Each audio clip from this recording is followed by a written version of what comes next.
Welcome to the Courting Happiness podcast. This is a space where self-care becomes part of your day. A space where you learn evidence-based strategies to help your life, share it with those you love, and cultivate well-being at work. I'm your host, Dr. Courtney Alston. I'm a former news director, television reporter turned happiness scholar, TEDx speaker, and transformational trainer.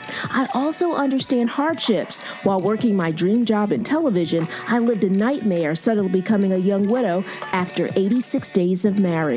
I became committed to learning more about resilience, healing, and happiness. This is how I discovered my area of research, which is positive psychology. Now I'm living my calling of training individuals and organizations on happiness.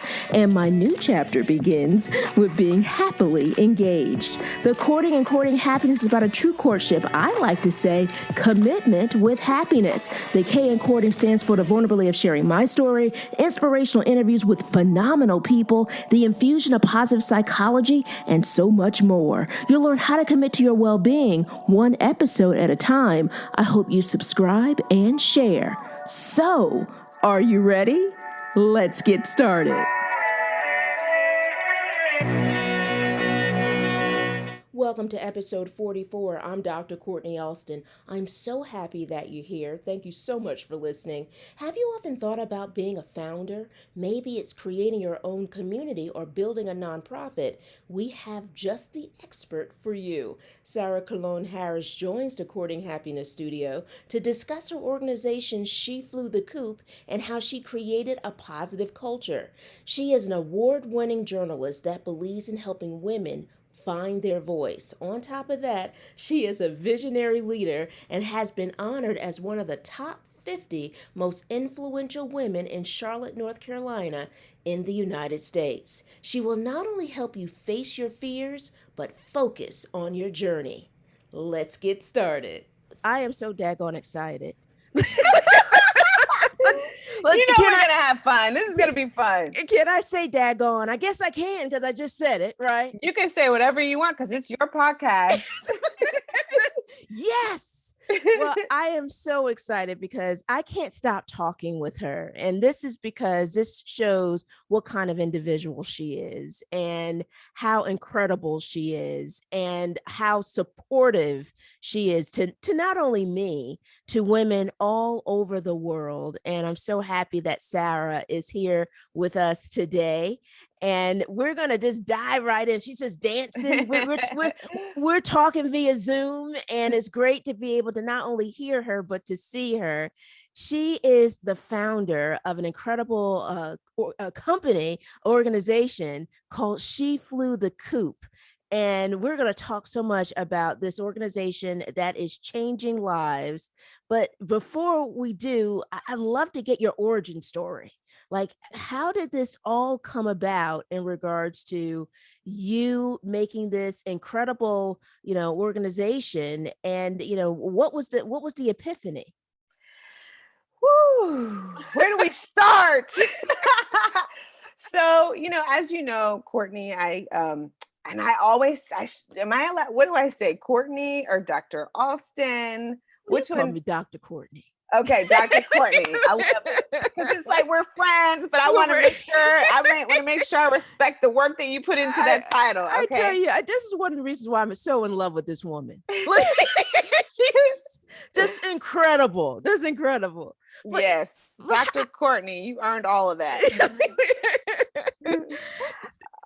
But yeah, no. So how it started? So as you know, I worked in TV. Yeah. And I was a reporter for many years, and then I left in 2013. It was a real leap of faith for me, and because I was single at the time, so it wasn't like I had a husband, and I was a mom, and I had one son. I have one son, and he was a teenager at the time, and so, it was like, oh my gosh, I'm gonna really jump on my own, like, and when you're in television, it's like an identity. It's not just like you're leaving a job and you're going to go do something else. It's a whole identity wrapped in So true. So I had to part ways with that part of it too, and so I took the leap, and it's been 8 years. And in those 8 years, I've just been able to do some really incredible, amazing things that I would have never imagined. But also it was not always easy either. I mean, entrepreneurship is tough. and it stretches you in ways you never thought possible. And so how She Flew the Coop got started was, initially I had started a video production company when I left television. And I just decided I was going to do a documentary under that video production company. I called it She Flew the Coop. And so we started filming the stories of women who had taken risks or were seeking different opportunities in their life. And then that's how the idea for the community came about. So in 2016, we had our first meetup. And so we ran as a meetup for a while. We're a women's empowerment nonprofit organization, but we were running as a meetup, and we were just meeting and co-sharing spaces, and we would do like little, they were kind of like talk shows, because I didn't necessarily know what I was creating. We were just meeting, and we'd have panel discussion, and there would be people in the audience, and like 30 people showed up to the first one. And then in 2020, I finally made the decision that we would become an official nonprofit. So that's where we are now. I love that. Well, one of the things I love so much about your organization, and I will say this, guys, that Sarah has invited me to serve as a speaker a couple of times within her group, and it is the most magical experience. To me, that's the only way to describe it, because you see this incredible group of women who are extremely positive, who are so supportive.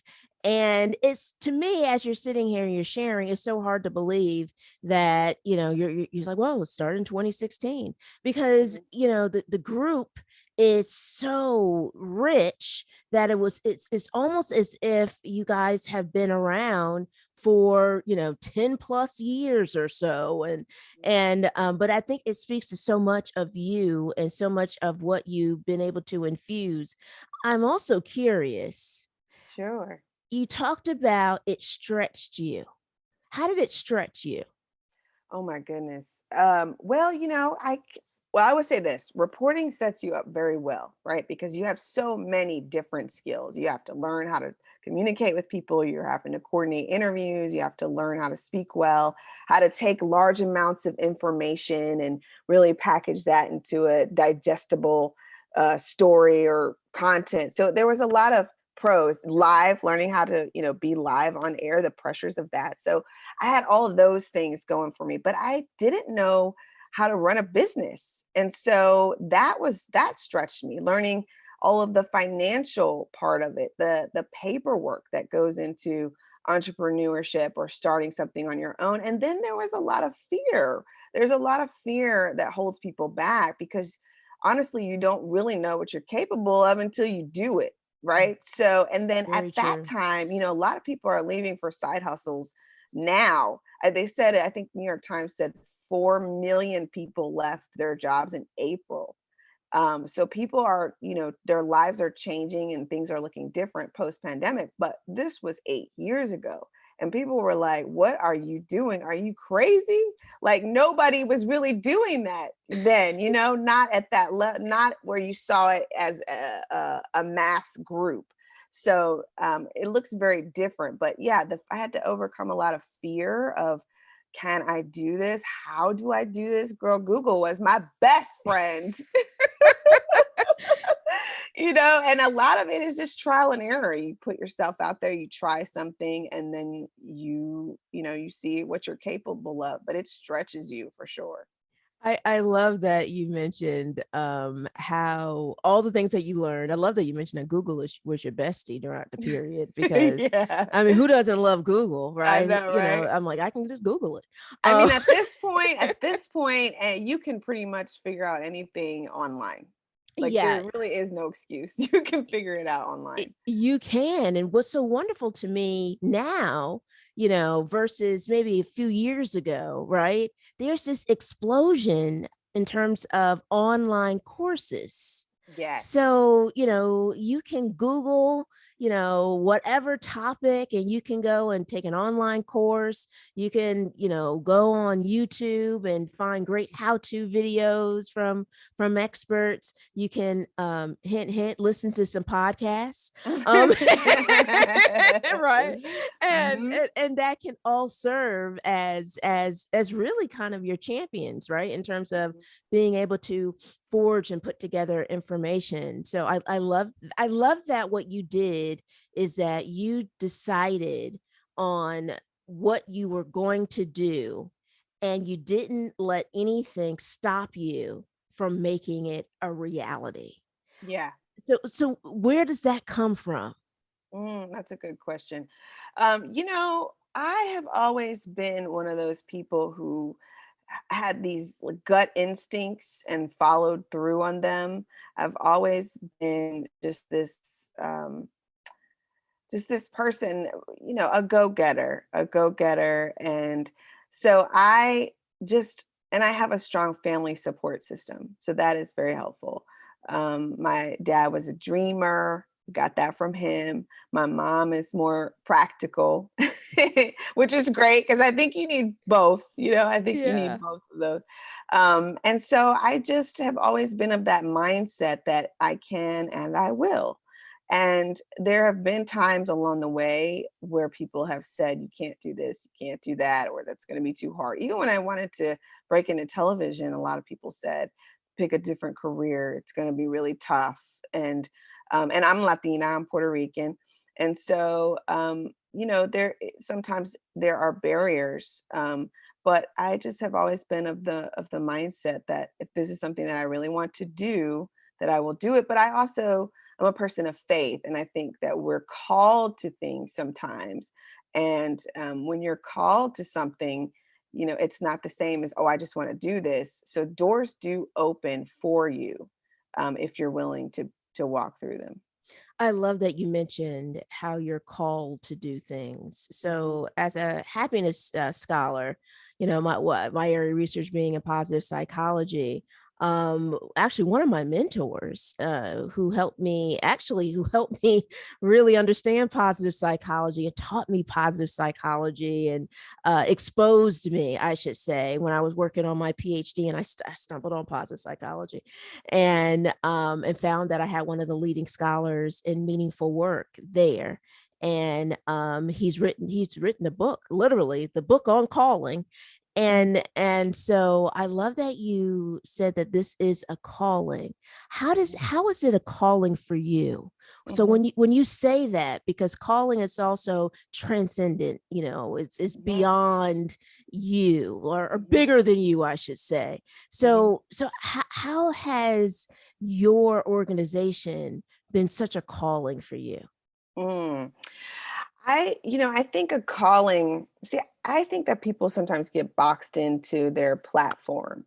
And I look at my calling as more as I'm here to wake people up by telling stories. And that looks and helping other people share their stories. And so that can happen in any platform. It can be as a TV reporter, it can be as a producer, it can be as the founder of this nonprofit organization. But ultimately, I believe that's what I'm called to do, is to help people tell their stories. And I think when you share your stories with others, people learn, they grow, they're able to educate themselves. And I think it's just a powerful tool. And so the platform, I think that's where people get hung up. They're like, I gotta be this, or, I have to work here or work there. And it's like, your calling is different from your job. It's different, or your job title. You know what I mean? You can Absolutely. have that calling and serve in different capacities. I love that. So, and really not putting yourself in a box, right? In terms of really being open, is really Mhm. having a great, growth mindset in terms of being open to so many different, possibilities. Mhm. I love to learn more about, as a person who worked on a mission statement when I was in public radio, I was a news director. And we worked on it as a team with me and my general manager, and my program director, and so forth. So the executive team. How did you So I should say, because I have now, after doing that, I had a great respect for mission statements. And so when I worked on my own, I was like, wow, how did you create your mission? Because one of the things that to me really stands out about your group is, and your this amazing community that you have, Sarah, is the fact that it radiates so much great positivity and light, and it doesn't just come out of the air, right? It's something that's intentional. So how did you go about creating the mission? Well, our mission statement is to awaken women to take action towards personal and professional fulfillment through authentic conversation. So, and our tagline is wake the flock up. So we call our community the flock, right? So we're trying to wake people up. We really are. Like, wake up to what is possible for your life. And so we're still developing our mission, because our mission is evolving as we grow and become a nonprofit. Remember, we were a meetup community for many years. So we're now looking at how to structure our organization and how to create different types of programs. And so it has been very intentional. But I think at the core, what I really try to teach women is to be self-aware. We're really bringing them into a space of self-awareness and compassion, having compassion for themselves and for each other. Because I think we're so hard on ourselves sometimes. We as women can be so hard on ourselves and each other, because there's this, sometimes people can be very competitive. And so my intention is to create a space where people feel welcomed, where you come as you are, and you can really be your authentic self. Because underneath all of the, what society tells us we should do and be, and how we should act and talk and look, under that, is our true self. It's buried in there somewhere a lot of times. And so I really encourage people to come as you are. And this, we always say, this is a safe space, no judgment, come as you are. And when we were meeting, Courtney, when you came and spoke, we were meeting once a month. Now we actually do 8-week programs.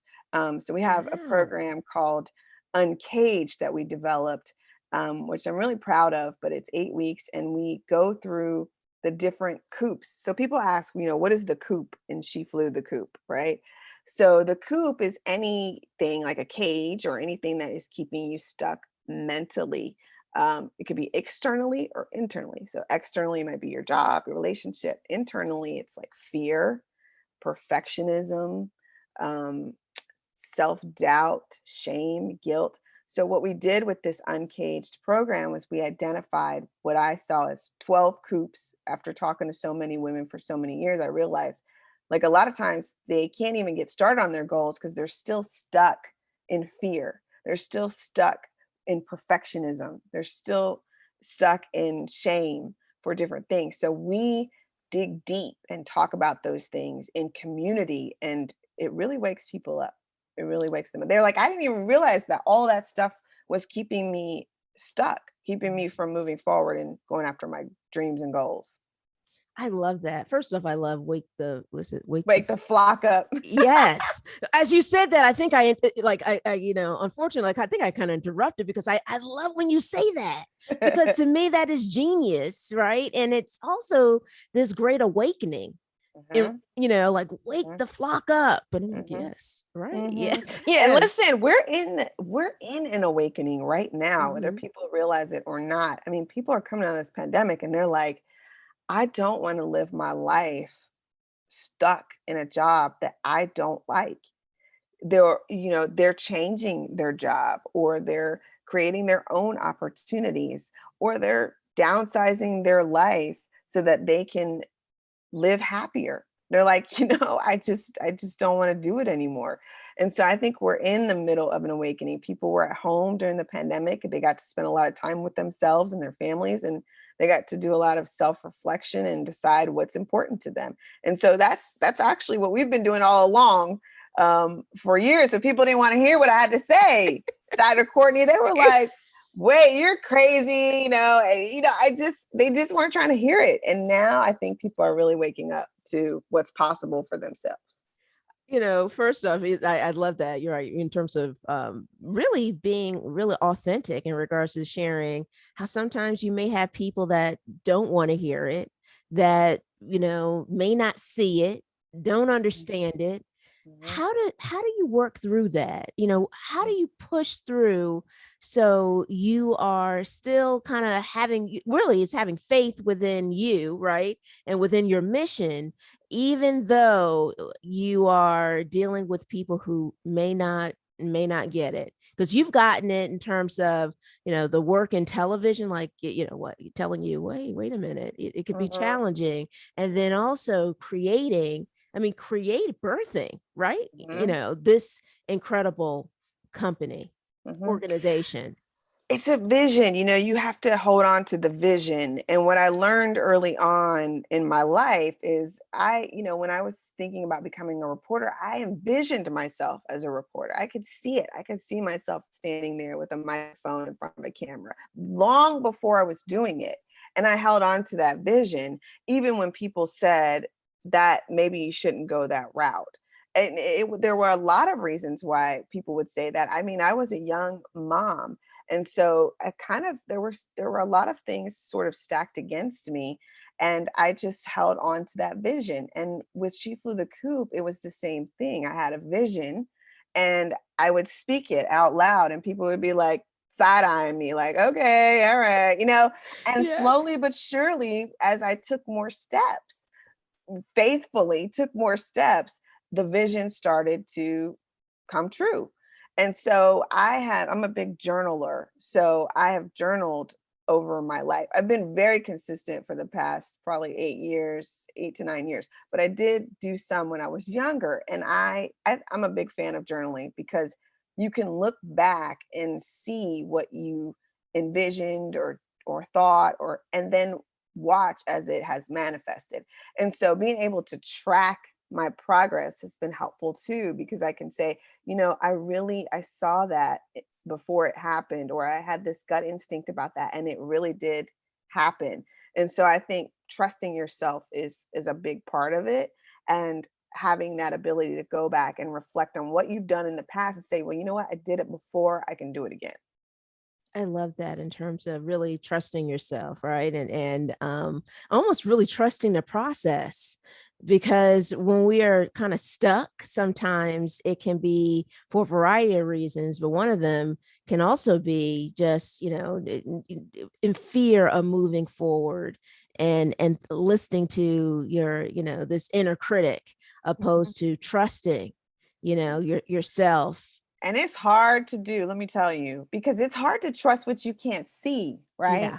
So that's where that faith piece for me, that's where that comes in. Girl, there were many days I was like, Jesus, I had to call on Jesus. Jesus, I need you. And let me tell you, there have been some times, there have been some tough times, and every single time it worked out. I mean, there's never been a time where I mean, there've been many times actually where I've been fearful of something. I'm like, God, is this gonna work out? Are people gonna come to this event?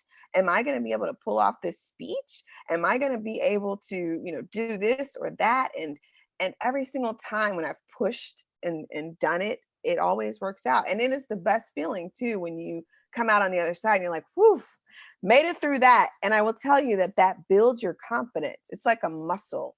And the more you stretch yourself and the more you push through the fear, because a lot of people give up and they don't push through.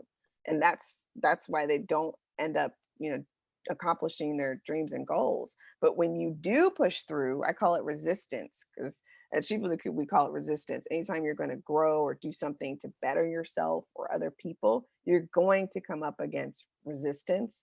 And I think it's important to be mindful of it and say, oh, that's just resistance to something bigger and greater. And I'm going to push through, even if my hands are sweating and, I'm shaking and my heart's beating fast. I'm going to do this anyway. And when you do that, it really builds your confidence and sets you up for the next thing. Absolutely. I love that in terms of like really kind of pushing through. and I really value that you shared on the other side of it. So when you allow it to, when you're working through it and you allow yourself to go on, the other side and be able to experience really this heightened level of achievement Mhm. because you didn't remain stuck Mhm. in that fear. I, And I'm sure you can remember, like, if we probably when you started your podcast, or people who are thinking about maybe I want to write a book or whatever their project is, or they even posting a video to social media. You might be like, oh my God, or doing like a live video, those things can be nerve-wracking. And it's like, there are people who will put it off, and they'll put it off, and they'll put it off because they're stuck in perfection, like I was talking about before, or worried about what people are going to think, or scared to be vulnerable. All those things can keep us stuck. But if you just show up imperfectly, and that's something that we talk about a lot too, show up imperfectly, you will figure it out and you'll get better as you continue. But you got to start somewhere, You got to start absolutely. somewhere. Absolutely. It's interesting because I remember when I was reporting and I was in Houston, and my desk so I'd love being able to share this with Sarah because I know she understands. Hmm. Hmm. Right. And so guys, so when you're working in journalism, when you're working in a newsroom, like, you will do stories for your organization or your newsroom, and then you sometimes that you are reporting live for another entity within the scope of your newsroom. Could be an affiliate station, could be within a network itself.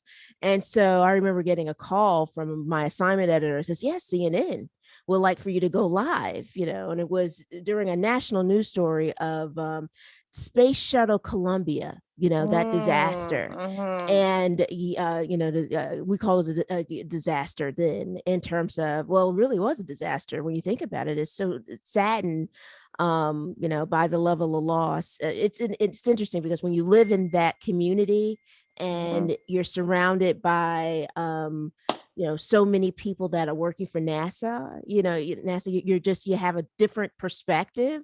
But to make a long story short, the assignment editor says to me, CNN wants you to go live. And I go, oh my gosh, CNN wants me to go live. And then in my head, I go, CNN wants me to go live. Then I'm like, Like, oh my CNN, yeah, God. CNN wants me to go live. This is my first live hit with CNN. And I go,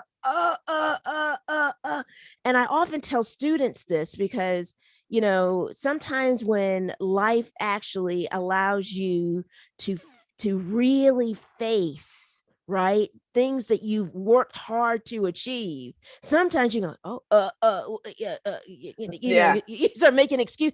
Well, I don't know, I gotta work on my makeup. I mean, what am I gonna say? Yeah, Courtney, you just were live, all morning long, and so I remember that.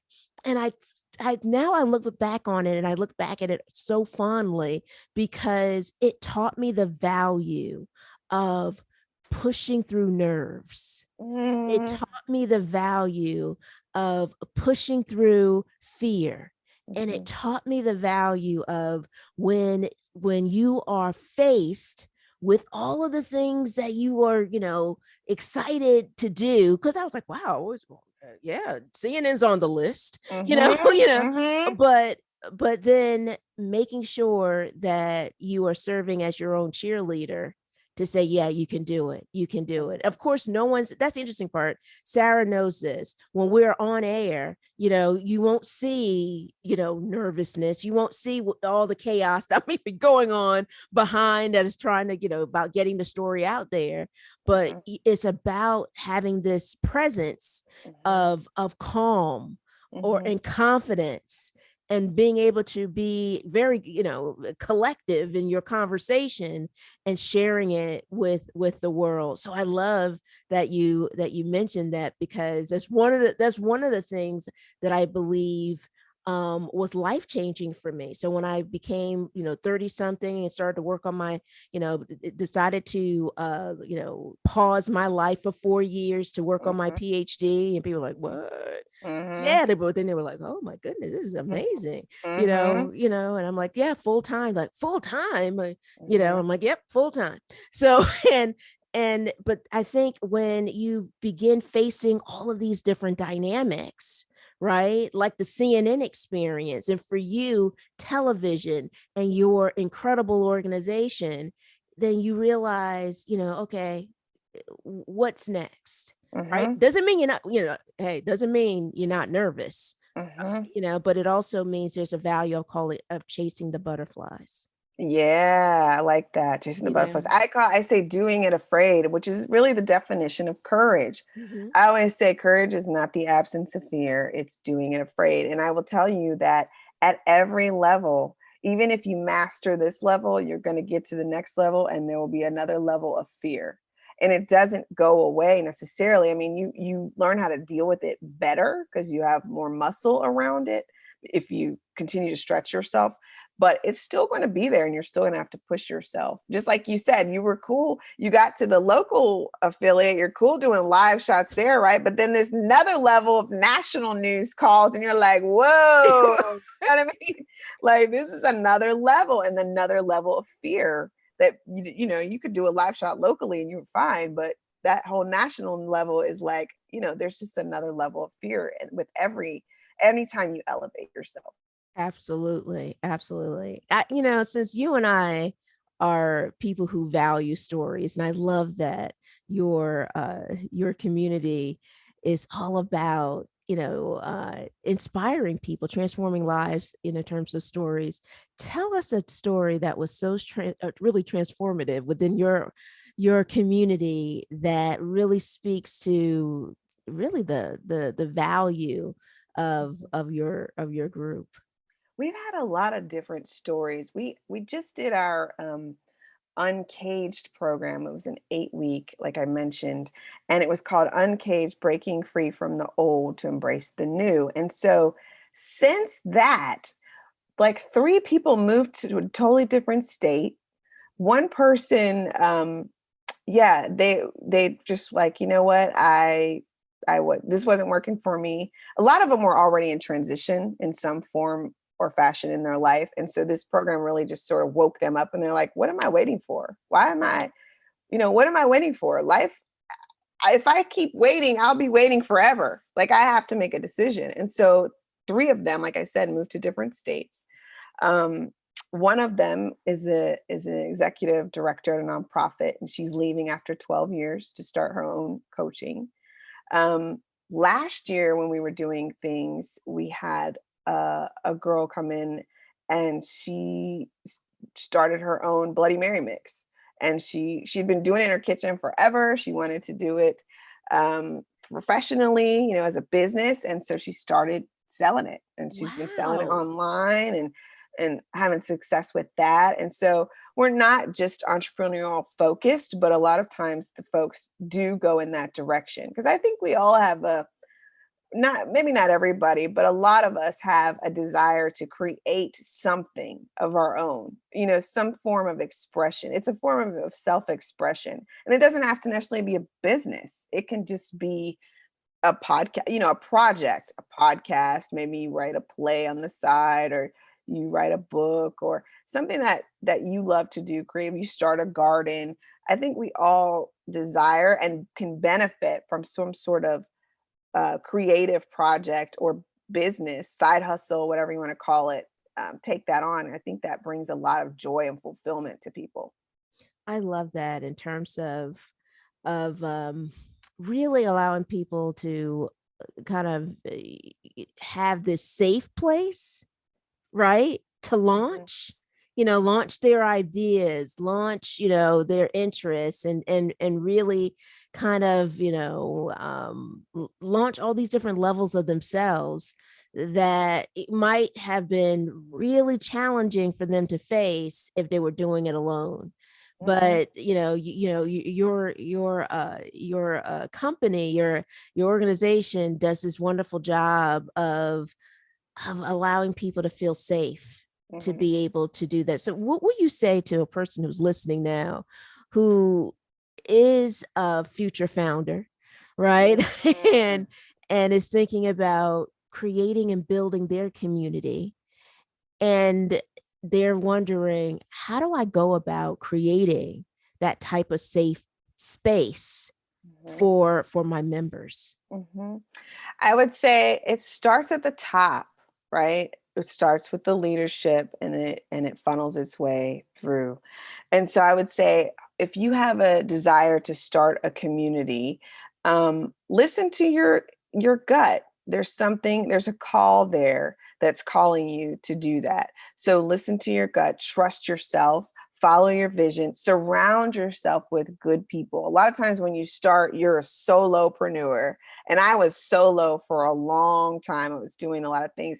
And I had to learn how to work with the team and collaborate as an entrepreneur because I was just so used to doing, as a reporter, you have a photographer, but you're pretty much on your own. And so I had to learn how to do that, collaborate. So get the right people around you who believe in your vision. And in the beginning, you might not have money to be able to pay people. So you're selling them on your vision. And a lot of people are willing to support you and grow with you if you have a solid vision and can communicate that well. So I would say trust yourself, go for it, surround yourself with good people, and really get people to help you in the areas that you're not as good in. A lot of founders are very visionary, and so they do well when they have and can go further faster when they have the right team, especially someone who can support them administratively or operationally. I love that. Go further faster. Mm-hmm. Right. And, Mm-hmm. when you have a team in place, it really helps. It's interesting because Jack Canfield talks about that in regards to at the beginning of his career when he hired his assistant, who is now, president of, I believe, president of his company. And is truly a phenomenal force within the company. And I have a dear friend who's been trained by Jack Canfield and speaks so highly of her. It's so, you're so right in terms of having more people, and it can be challenging, guys. Because I just brought on my first assistant for Dr. Mm-hmm. Courtney Austin and Company, and Hey. yay, thank you. And she is great, and I'm training myself on Letting go. detaching. Yeah, letting go. I know. It's like, well, no, I can do that. And then I'm like, but it's going to take it so much longer because of your to-do list.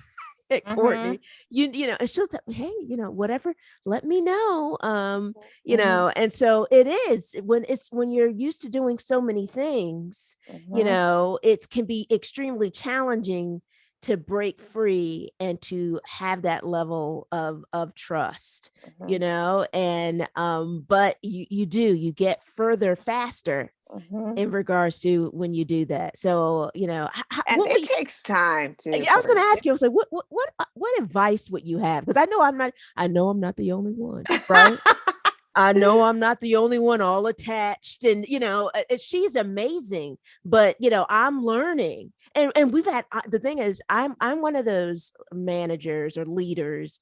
Even when I led a newsroom, it was always important for me to work with my team, coach them on goals and so forth. And so I'm not only about the vision of the company, but I'm about the vision of the individual, but I'm Yeah, very transparent. powerful. Yeah, I'm Mm-hmm. very transparent. So she knows this already. I said, you know Mm-hmm. what I'm working on? I am working on detaching. So what Mm-hmm. are you And that's great. yes. I think that's a great first step is just being honest with people about, I'm still growing in this area myself. And so how can I support you? And I think when you're bringing somebody on, and this is what I've learned from my experience, we can just kind of throw things at a person and be like, here, take this, take that. I think it's really important to roll out the welcome mat, really get that person acclimated to what your expectations are, what your mission, your vision is, kind of the background, because otherwise people can feel like they're just kind of, floundering around. I think the better you can do on the front end to set expectations, you really set people up better for success. So having that conversation in the beginning to really establish those expectations, those boundaries and deadlines and all that good stuff, I think that is super helpful. And in terms of detaching, I mean, the other thing is to maybe give one project at a time, one project at a time, see how they do, then add another one. It's that slow process of building trust. It really is. And it's interesting because the latest project she's working on is something I've been wanting to do for years. And Mm. she's just, it's beautiful. She goes, "Hey, Mm-hmm. do you mind if I add more?" I'm like, "Yes." Mm-hmm. Right. But I would have Mm-hmm. never had that, right? If I Mm-hmm. if I didn't, if there's not a level of letting go. Right. Mm-hmm. And so I love what you shared because, Sarah has, an incredible team. I love seeing them at work in regards to when they're all together, in terms of the virtual sessions Mm-hmm. that I've been able to experience with them, because we really have done a lot together, during the pandemic. But then I also love seeing when you and your team are posting, and the response is, because I can post something, and guys, I can actually I can give a comment in one of their communities, and I will get a response back that is, speaks to so many levels of engagement, speaks to so much positivity, and it speaks about being seen. So you do a wonderful job, in terms of making people feel seen. Mm-hmm. How are you able to do that in an environment where we're flooded with social media? But I love social media, but but it can be a lot, right? Mm-hmm. Mm-hmm. And then how do you go in terms of building that engagement within your community to really be able to serve them? Because for a new founder or a new entrepreneur, that can be extremely challenging. Yeah. So when we were first doing social media, it was me, and I was like, I do not want to do this. You know what I mean? Like, it was cool at first, but then I was like, eh. And this is a good example of really building a team. And so last year we brought in Jai Fabella, who I think you met. Jai, I'm not sure if you met her or not, but she came in as an intern, and then we hired her as a contractor to help us with our social media. And let me tell you, she came in and it was just like, it was amazing. This was her gifting. She loves that stuff. And she kind of took it off of my plate. And so it started to build our community on our social media presence. And so that was a huge blessing. And at first it was me. And I will tell you again, you cannot do it all. You cannot do it all. And I did it for as long as I could until I couldn't do it anymore. And then I had to, face the reality. We got to bring somebody in. And by the way, Dr. Courtney, there's a lot of great interns out there, that you can really use it as an opportunity, not just to get from them, but also to mentor them one-on-one. I've had a lot of interns over the course of my entrepreneurship journey. And I would take, one, two at the max per semester, and really have really been able to sew into them one-on-one as a mentor. And also they've been able to learn so much about communications and media. So that's another opportunity too. And then, you pay them or give them a stipend or however you want to compensate them. They have to get school credit a lot of times as well. Mhm. But there's some real opportunities uh, to mentor a student one-on-one and build your business or grow your business. Take some of those things off your plate at the same time. That is so true. I love that you shared, because it's so wonderful to be able to kind of pour into a student. And the professor in me really just, salutes you in regards to saying that, That's right, because you're a professor. because it's like that's wonderful to be able to help the next generation and to be able to serve and to guide them. I could talk to you all day. Of I course, know we of could course, go on and on. of course, because I'm sitting here like, oh my gosh, I don't want to let her go, but I always feel that way about you because you are, honestly, Sarah, you are an incredible, incredible woman. And, I often say this to, the special people in my life because, I like to affectionately say I adore and admire, right? Loving someone and admiring them too. One of the things that I adore and admire about you, to me, you exemplify being a phenomenal woman. You Thank are you just an so incredible, much. incredible human being. Sarah and I met. So it's so interesting, that we didn't even mention his name throughout this I know. podcast. I'm shocked when he We're like, listens. Ken who?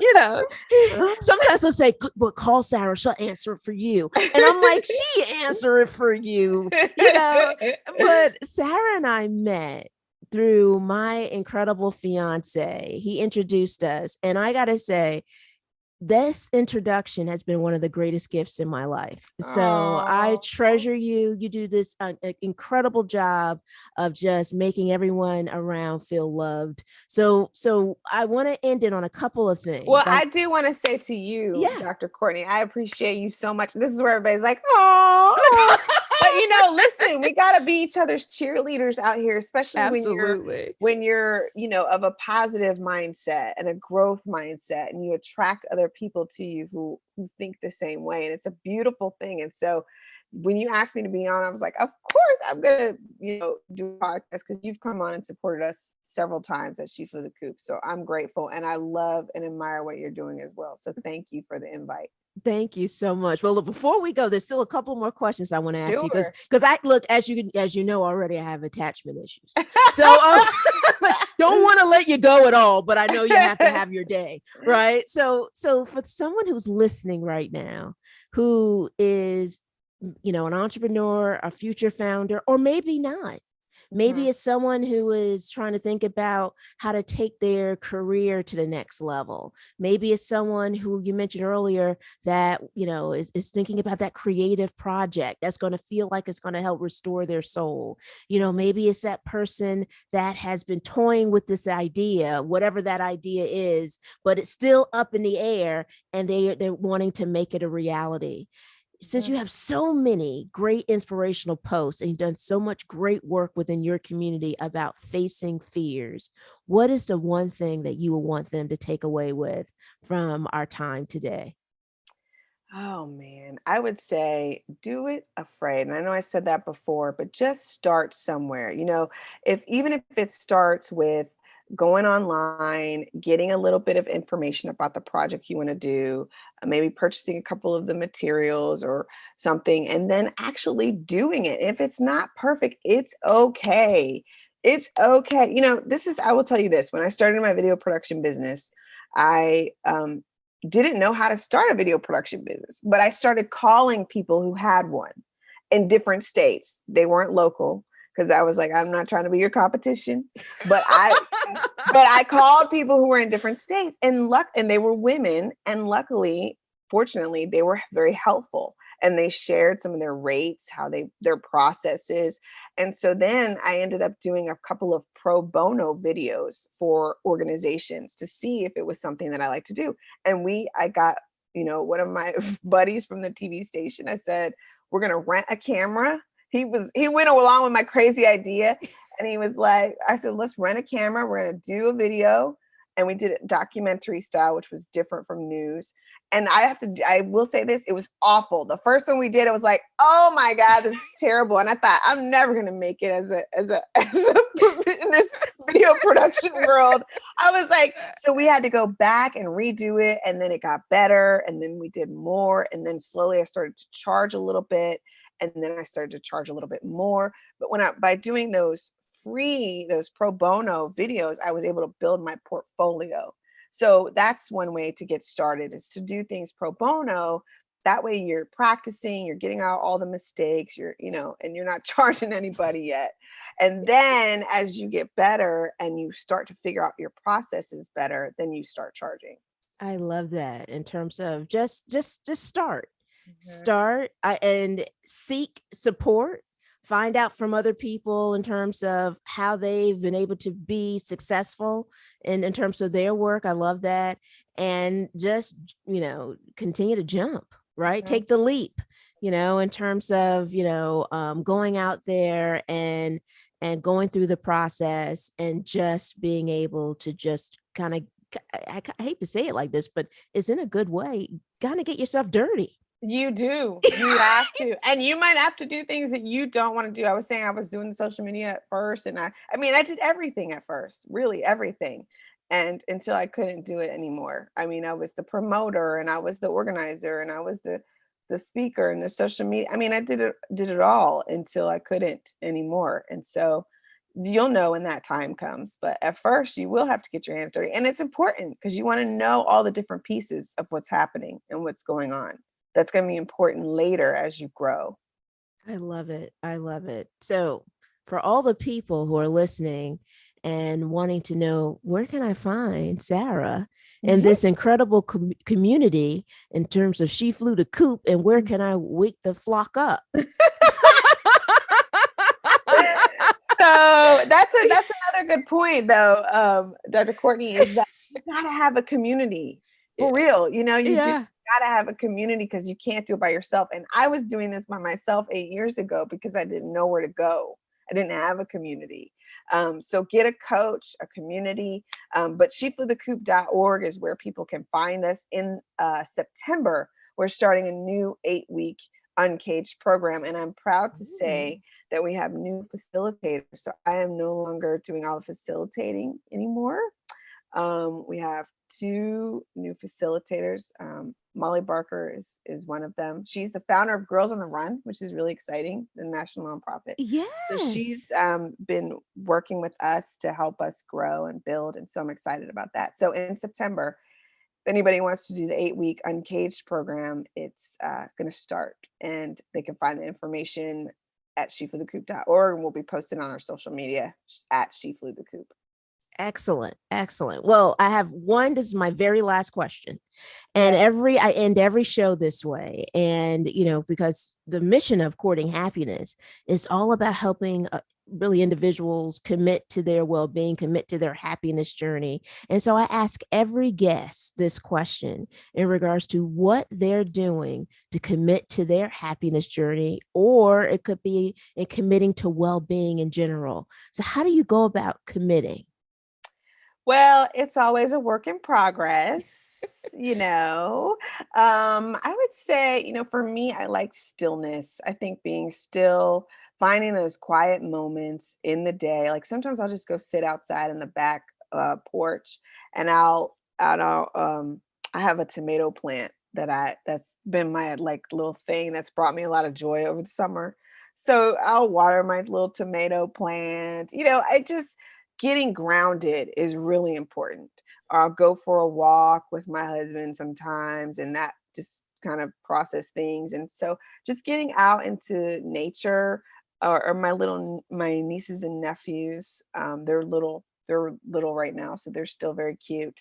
But they bring me a lot of joy. Just being grounded, just staying grounded, and finding those very simple things. It's not those big things. That's what we think it is, right? Oh, the car is going to make me happy. The new house is going to make me, once I get, married or whatever, I'll be happy. And it's just doesn't work that way. It's the joy within that no matter what happens in your life, you'll still feel fulfilled. Well, I really want to thank you so very much for really everything that you shared today. So grateful that you gave of your time. And I love that you talked about the importance of stillness.